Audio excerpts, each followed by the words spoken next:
This is Simon Wu from Game Distiller, reporting live from the show floor of RTX 2016, and I'm very lucky and fortunate to be joined by Mr. Jordan Mathewson and Daniel Gidlow from The Creatures. Guys, thanks for joining us. Thanks for having us. Yeah. So, just to get started, I mean, you guys have gone through a really crazy year. It's been almost impossible to know just how much has changed, and we'll get to into the nitty-gritty of that.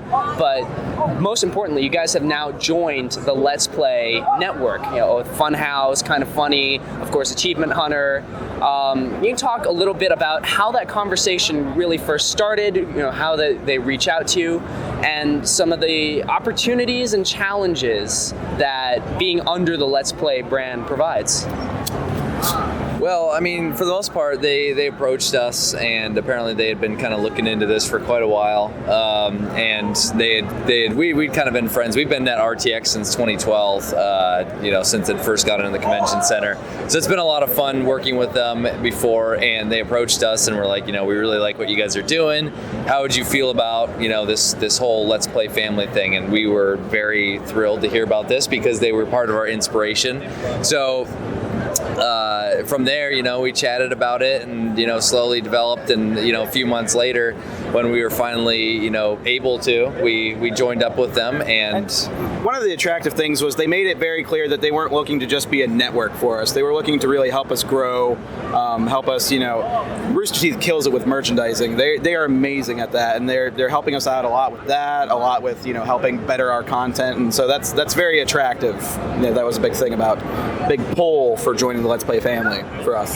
Yeah, so that happened, and it was really awesome. But there's a lot of benefits to it. It's really cool being able to come to RTX in a bigger capacity, being at panels, doing stuff with the other guys. All the collaborations are incredible. It's something we really want to. Jeff was saying he really wants to develop is the collaborations, because everyone's so busy. Like, we're all traveling all over the place, but when we do finally get together in the same room, amazing content comes from it. So that's one thing that we're gonna really get more into, but so far it's been amazing and a lot of fun.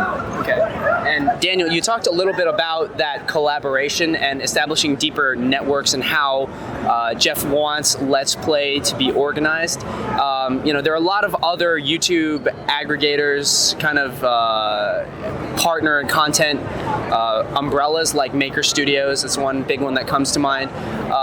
Can you describe a little bit more of how they want to foster that collaboration between you guys? Because I know that the Rooster Teeth guys fly out to Funhouse all the time, but they're in LA, or Funhouse I should say, are in LA. Achievement Hunter is here in Austin. You guys are in Denver. How do you guys make all of that distance work out? When you need to be working with each other.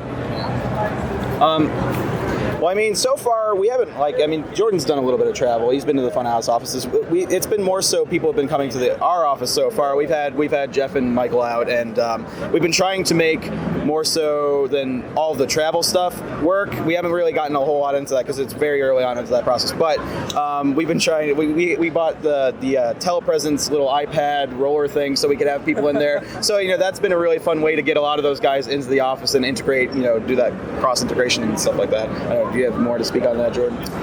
Not really. I mean, it's it's like the trifecta or the big triangle of let's say up in Denver, down Austin, over to LA. It's kind of circles around. It's 2 hours, no matter which way we go. So it's not too tough to work out that schedule. Yeah, it's been good so far. Awesome. And we actually just finished up basically Let's Play Live, one of these live broadcasts that Rooster Teeth is really trying to push. And can you guys describe what that experience was like and how that was different for you guys? Because it's one thing when you're in your office and you're recording Let's Plays to be able to have hours for cutting out the flubs, cutting out, areas of dead air and all the mistakes, the retakes, the reshoots. But to be there in front of an audience of thousands, like, this is it. We've got to be funny and and on top of it, 100% from the moment we start until the moment the last guy walks out. How was that experience? Well, it's not all unfamiliar to us though, which is quite nice because one, we have done live streaming quite a bit, so that accounts for trying to keep things going and being on it as much as possible. But we've also over the past years with our panels tried to produce something that was a lot more than just a panel, but a little bit of a show.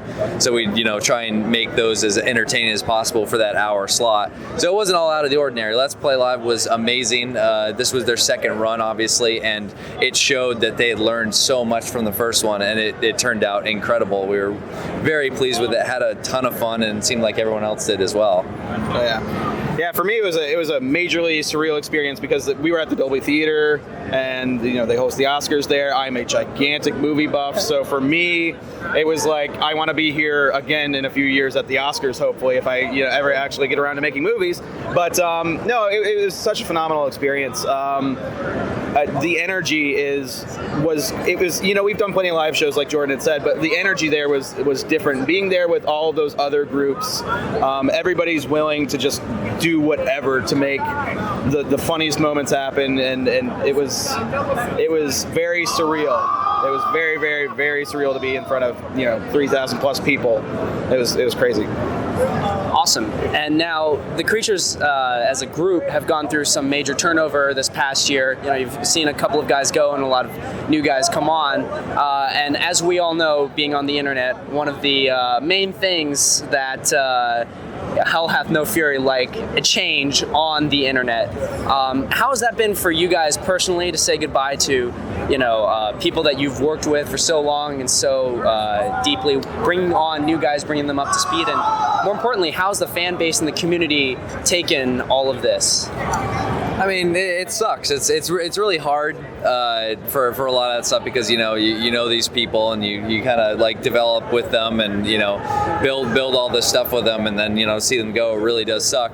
But in that comes growth. You really want to try and work through any difficulties that you have. The internet is very, very vicious to change, but change has to happen, especially with all of us being a lot younger and growing up doing this and learning while we're growing, starting when we were 19, 20 years old and going up until now. There's a lot of learning involved with that, a lot of growing as well. So things change, and a lot of people don't like change, but our goal is just to stick with it and make the best content we possibly can with what we're given, and bringing more people on is going to be key to that, to really develop them into what the new Creatures is going to be, because we're never going to be able to replace people that we lose, but you can always restructure into something that's completely different, but at the same time still close to home.